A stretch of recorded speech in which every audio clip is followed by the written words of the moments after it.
بسم اللہ الرحمن الرحیم۔ آج تراویح میں 26 پارے حامیم کی تلاوت کی گئی۔ سب سے پہلے سورہ احقاف ہے جو ہجرت سے 3 سال پہلے اس وقت نازل کی گئی جبکہ حضور صلی اللہ علیہ وسلم طائف سے واپس تشریف لا رہے تھے۔ یہ نبوت کا 10واں سال تھا، اسے عام الحزن یعنی رنج و غم کا سال کہتے ہیں، کیونکہ اسی ایک سال میں حضور صلی اللہ علیہ وسلم کے چچا جناب ابو طالب اور حضرت خدیجۃ الکبریٰ رضی اللہ تعالی عنہا دونوں کا انتقال ہو گیا، جس کے بعد کفار قریش بہت دلیر ہو گئے اور آپ صلی اللہ علیہ وسلم کو تنگ کرنے کے لیے یہاں تک کہ گھر سے نکلنا دوبھر کر دیا۔ آخر کار آپ صلی اللہ علیہ وسلم مکے سے طائف تشریف لے گئے۔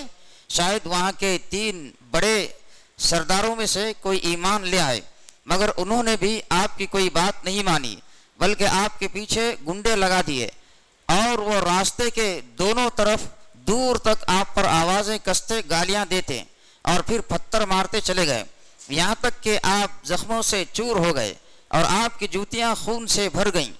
اس حالت میں آپ طائف کے باہر ایک باغ کی دیوار سے ٹیک لگا کر بیٹھ گئے اور اپنے رب سے فریاد کرنے لگے، اے ارحم الراحمین، تو سارے ہی کمزوروں کا رب ہے اور میرا بھی، تو مجھے کس کے حوالے کر رہا ہے؟ اس کے جواب میں حضرت جبرائیل علیہ السلام پہاڑوں کے فرشتوں کو لے کر آئے۔ اس نے عرض کیا، آپ حکم دے دونوں طرف کے پہاڑ ان پر الٹ دوں۔ آپ صلی اللہ علیہ وسلم نے فرمایا، نہیں، بلکہ میں امید رکھتا ہوں کہ ان کی نسل سے آنے والے اللہ وحدہ لا شریک کی بندگی قبول کر لیں گے۔ اس کے بعد آپ صلی اللہ علیہ وسلم چند روز تک نخلا کے مقام پر ٹھہرے رہے۔ آپ صلی اللہ علیہ وسلم پریشان تھے کہ مکہ کیسے واپس جائیں، یہ خبر سن کر تو وہاں کے لوگ اور شیر ہو جائیں گے۔ انہی دنوں میں ایک رات آپ صلی اللہ علیہ وسلم نماز میں قرآن مجید کی تلاوت کر رہے تھے کہ جنوں کا ایک گروہ ادھر سے گزرا اور انہوں نے قرآن سنا، ایمان لائے اور واپس جا کر اپنی قوم میں اسلام کی تبلیغ شروع کر دی۔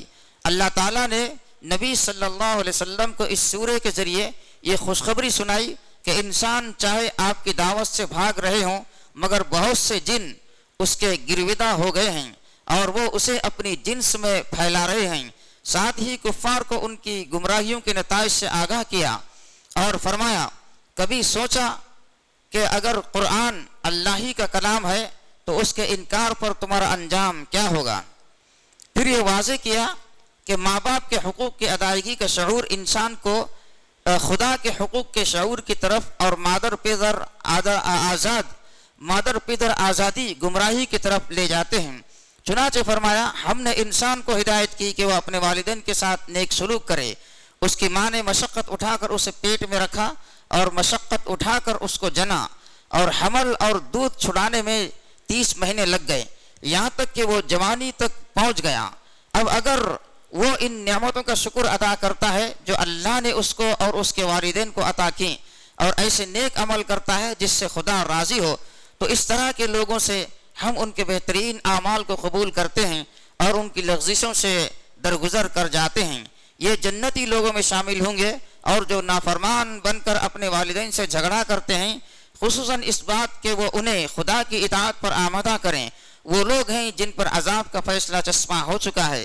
پھر جب وہ نافرمان آگ کے سامنے کھڑے کیے جائیں گے تو ان سے کہا جائے گا کہ تم اپنے حصے کی نعمتیں اپنی دنیا کی زندگی میں ختم کر چکے اور تم نے ان کے مزے اڑا لیے۔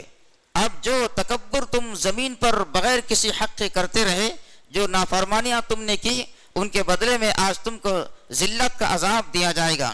بس اے نبی صلی اللہ علیہ وسلم، صبر کیجئے جس طرح اولو العزم رسولوں نے صبر کیا ہے، اور ان کے معاملے میں جلدی نہ کیجئے۔ جس روز یہ لوگ اس چیز کو دیکھیں گے جس کا انہیں خوف دلایا جا رہا ہے تو انہیں یوں معلوم ہوگا جیسے دنیا میں وہ ایک گھڑی بھر سے زیادہ نہیں رہے تھے۔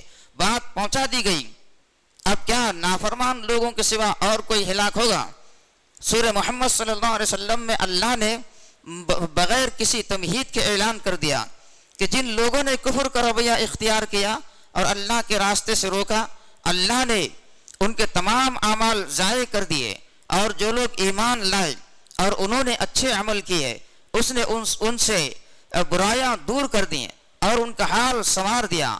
پھر فرمایا جب ان کافروں سے تمہارے مقابلے کی نوبت آئے تو ان کی گردنیں اڑا دو، یہاں تک کہ جب ان کو اچھی طرح چور چور کر دو تو وہ ان کو مضبوطی سے باندھ لو، پھر یا تو ان کو احسان کر کے چھوڑنا ہے یا فدیہ لے کر، یہاں تک کہ جنگ بالکل ختم ہو جائے۔ اللہ چاہتا تو خود ہی انتقام لے لیتا، لیکن وہ چاہتا ہے کہ ایک کو دوسرے سے آزمائے۔ اے ایمان والو، اگر تم اللہ کی مدد کیا کرو گے یعنی اس کے دین کی، تو وہ تمہاری مدد کرے گا اور تمہارے قدم اچھی طرح جما دے گا۔ سورہ ختم کرتے ہوئے ہدایت دی کہ اللہ اور رسول صلی اللہ علیہ وسلم کے ہر حکم کی اطاعت کرو، اگر اس میں کمزوری دکھائی تو تمہارے اعمال ضائع ہو جائیں گے۔ عزم و حوصلے کے ساتھ آگے بڑھو، بازی تمہاری ہی ہے، اللہ تمہارے ساتھ ہے، اس لیے دنیا کی محبت میں پھنس کر اللہ کے راستے میں خرچ کرنے سے جی نہ چراؤ۔ یاد رکھو جو اللہ سے کنجوسی کرتا ہے وہ خود اپنی جان سے کنجوسی کرتا ہے۔ خدا کسی کے مال کا محتاج نہیں ہے، وہ بالکل بے نیاز ہے، تم اللہ کے محتاج ہو۔ یہ تمہارا امتحان ہو رہا ہے، اگر تم اس امتحان میں فیل ہو گئے تو اللہ تمہاری جگہ دوسروں کو لے آئے گا جو تمہاری طرح نہیں ہوں گے۔ سورہ فتح بھی مدنی ہے۔ پچھلی صورتوں میں عزم و حوصلے سے کام لینے پر سربلندی اور دشمنوں کی ذلت کا وعدہ کیا تھا، اس صورت میں اس وعدے کو پورا کرنے کی واقعاتی شہادت پیش کی گئی ہے۔ صورت کے شروع میں صلح حدیبیہ کا ذکر کیا گیا ہے جو بظاہر دب کر کی گئی تھی مگر حقیقت میں فتح مکہ کی تمہید تھی۔ اس سورہ میں فتح اور غلبہ کی ان پیشن گوئیوں اور بشارتوں کا بھی حوالہ دیا گیا ہے جو اس امت کے لیے اللہ نے توریت اور انجیل میں بیان کی ہیں، تاکہ اہل ایمان اور اہل کفر دونوں پر اچھی طرح واضح ہو جائے کہ جو کچھ ہوا اور جو کچھ ہو رہا ہے اور جو کچھ ہونے والا ہے سب کچھ اللہ تعالیٰ کی اسکیم میں پہلے سے شامل ہے اور یہ اسکیم پوری ہو کر رہے گی، کسی کی طاقت نہیں ہے کہ اسے روک سکے۔ آیت نمبر 18 میں ہے کہ اللہ مومنین صحابہ سے خوش ہو گیا جنہوں نے درخت کے نیچے حضور صلی اللہ علیہ وسلم سے بیعت کی تھی، ان کے دلوں کا حال اللہ کو معلوم تھا، اس لیے اللہ نے ان پر سکینت نازل فرمائی اور انعام میں ان کو قریبی فتح بخشی اور بہت مال غنیمت انہیں عطا کر دیا جسے وہ عنقریب حاصل کر لیں گے۔ اللہ زبردست اور حکیم ہے۔ بیعت رضوان میں شریک ہونے والے جانثار صحابہ کی یہ پذیرائی اللہ تعالیٰ نے رہتی دنیا تک تمام مسلمانوں کو بتائی، نیز اشارہ یہ ہے کہ جو لوگ اللہ کی راہ میں جان کا نذرانہ پیش کرتے ہیں وہ دنیا و آخرت کی کامیابی سے ہمکنار ہوتے ہیں۔ چنانچہ سورہ کے آخری حصے میں اعلان کیا جاتا ہے کہ وہی ہے جس نے بھیجا اپنے رسول صلی اللہ علیہ وسلم کو، اور جو ان کے ساتھ ہیں وہ کفار پر سخت اور آپس میں رحم دل ہیں، اس کے فضل اور خوشنودی کے طلب میں، رکوع و سجود میں سرگرم۔ ان کی یہ مثال توریت میں ہے اور انجیل میں ان کی مثال یوں ہے کہ جیسے کھیتی ہو جس نے اپنی سوئی نکالی، پھر اس کو سہارا دیا، پھر وہ سخت ہو گئی اور پھر وہ تنے پر کھڑی ہو گئی۔ اللہ نے اس مثال سے واضح کر دیا کہ غلبہ تو ضرور ہوگا مگر آہستہ آہستہ ظاہر ہوگا۔ ساتھ ہی تنبیہ کی کہ یہ وعدہ ان میں سے ان لوگوں کے ساتھ ہے جو ایمان اور عمل دونوں میں سچے اور پکے ہوں گے۔ سورۃ الحجرات دراصل مسلمانوں کی بیان کردہ صفت آپس میں رحم دل کی ہیں کی تفسیر ہے۔ اس میں بتایا گیا ہے کہ محمد صلی اللہ علیہ وسلم کے کسی حکم پر کوئی مسلمان اپنی رائے کو مقدم کرنے کی کوشش نہ کرے۔ مسلمانوں کا معاملہ آپس میں اخوت یعنی بھائی چارہ پر ہونا چاہیے، نہ کہ پارٹی اور گروہ بندی کی بنیاد پر۔ کسی کو اپنے سے کمتر سمجھنا، برے نام سے پکارنا اور غیبت کرنا دلوں میں نفرت پیدا کرنے کا سبب ہیں، ان سے بچو۔ کسی کے عیبوں کی ٹوہ میں نہ لگو۔ اللہ کے ہاں عزت و احترام کا معیار صرف تقوی ہے۔ اسلام قبول کر کے اللہ پر احسان نہ جتاؤ، یہ تو اللہ کا احسان ہے کہ اسے تمہیں اسلام اور نیکی کی توفیق بخشی ہے۔ اگر اس کا حق ادا کرو گے تو بھرپور صلاح پاؤ گے۔ اس سورہ میں بہت سے معاشرتی احکامات دیے گئے ہیں۔ اے ایمان والو، اللہ و رسول کے آگے پیش قدمی نہ کرو اور اللہ سے ڈرو، اللہ سننے اور جاننے والا ہے۔ مومنو، نبی صلی اللہ علیہ وسلم کی آواز پر اپنی آواز بلند نہ کرو جیسا کہ تم آپس میں باتیں کرتے ہو۔ نبی صلی اللہ علیہ وسلم کی شان میں گستاخی سارے اعمال اکارت ہونے کا سبب بن سکتی ہیں۔ جو لوگ نبی صلی اللہ علیہ وسلم کے سامنے اپنی آواز پست رکھتے ہیں وہ پرہیزگار ہیں، ان کے لیے مغفرت اور اجر عظیم ہے۔ جو لوگ نبی صلی اللہ علیہ وسلم کو کمروں کے پیچھے سے پکارتے ہیں ان میں اکثر نادان ہیں۔ کسی کو بھی کمرے کے پیچھے سے نہیں بلکہ داخلی دروازے سے پکارنا چاہیے۔ پکارنے کے بعد آنے تک تھوڑا انتظار کرنا چاہیے۔ مومنوں، جب کوئی فاسق کوئی خبر لے آئے تو تحقیق کر لیا کرو، کہیں ایسا نہ ہو تم کسی گروہ کو نادانستہ نقصان پہنچا بیٹھو پھر اپنے کیے پر پریشان ہو۔ یہ آیت ولید بن عقبہ کے بارے میں نازل ہوئی جنہیں حضور صلی اللہ علیہ وسلم نے بنو مستلق سے زکوٰۃ وصول کرنے کے لیے بھیجا تھا۔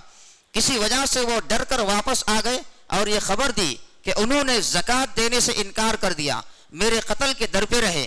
آپ صلی اللہ علیہ وسلم یہ خبر سن کر ناراض ہوئے اور ان پر چڑھائی کی تیاری کی۔ اتنے میں قبیلے کے سردار حارث بن زرار آئے اور بتایا کہ ہمارے پاس زکوٰۃ لینے کوئی آیا ہی نہیں۔ اس نازک موقع پر ذرا سی عجلت عظیم غلطی کا سبب بن جاتی ہے۔ مسلمانوں کے درمیان رسول اللہ صلی اللہ علیہ وسلم کی ذات موجود ہے۔ ہر معاملے میں اپنی بات نبی سے نہیں منوانا چاہیے، نہ ہی کسی بات پر اصرار کرنا چاہیے۔ مومنوں کے دو گروہ آپس میں لڑ پڑیں تو بقیہ مسلمانوں کو تماشا نہیں دیکھنا چاہیے، ان کے درمیان صلح و صفائی میں عدل سے کام لینا چاہیے کہ اللہ عدل کو پسند کرتا ہے، جانبداری کو نہیں۔ مسلمان ایک دوسرے کا مذاق نہ اڑائیں، ہو سکتا ہے وہ ان سے بہتر ہوں۔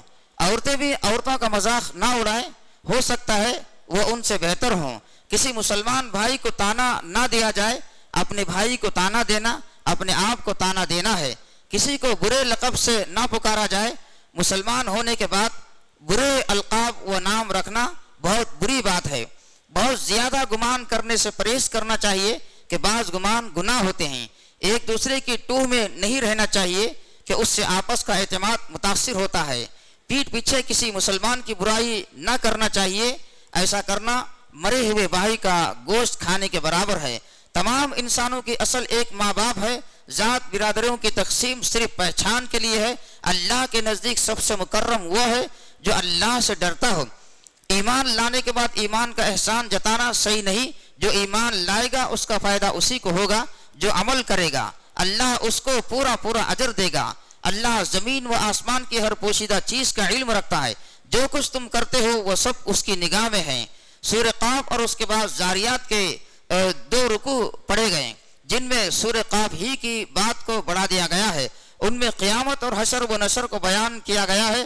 قرآن نے جب لوگوں کو آگاہ کیا کہ مرنے کے بعد تمہیں اثر نو زندہ کیا جائے گا اور تمہیں اپنے رب کے آگے اپنے اعمال اور اقوال کا جواب دینا ہوگا، تو قریش کے لیڈروں کو یہ بات بڑی ناگوار گزری اور آج بھی لوگوں کو ناگوار گزرتی ہے۔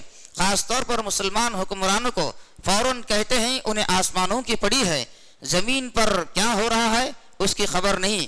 کبھی کہتے ہیں انہیں مرنے کے بعد کی پڑی ہے، زندگی میں کیا ہو رہا ہے اس سے کوئی بحث نہیں۔ کہا گیا انہیں معلوم ہونا چاہیے کہ جسے دور سمجھ رہے ہیں وہ بہت قریب ہے، موت آتے ہی پتہ چل جائے گا۔ یہ ہے وہ چیز جس سے تو بھاگتا تھا۔ اسی طرح کہا جسے تم اس لیے ناممکن سمجھ رہے ہو کہ مرنے کے بعد سب مٹی میں گل سڑ جاتے ہیں، تو مرنے کے بعد زمین ان کے اجزاء کو ہضم کر لیتی ہے۔ اللہ کو ان سب اجزاء کا پتہ ہے، اور لوگوں کو اقوال و اعمال کا ریکارڈ محفوظ رکھنے کے لیے اس کے پاس ایک رجسٹر بھی ہے۔ کیا یہ نہیں دیکھتے کہ جس قوم پر بھی ہلاکت آتی ہے اس کے لیڈر تباہ اور عوام تتر بتر ہو جاتے ہیں، اور اب تو یہ روز ہر جگہ ہو رہا ہے۔ یاد رکھو لوگوں کے نزدیک حساب کتاب کے دن کا آنا کتنا ہی دشوار ہو، مگر اللہ کے لیے اتنا ہی آسان ہے جتنا تمہارے لیے کوئی لفظ منہ سے نکال دینا۔ 22ویں تراویح کا بیان ختم ہوا۔ اللہ تعالی ہم سب کو قرآن پڑھنے، اس کو سمجھنے اور اس پر عمل کرنے کی توفیق عطا فرمائے۔ اللہ اس کی برکتوں سے ہمارے شہر اور ملک کے حالات تبدیل فرمائے۔ آمین۔ وآخر دعوانا الحمد للہ رب العالمین۔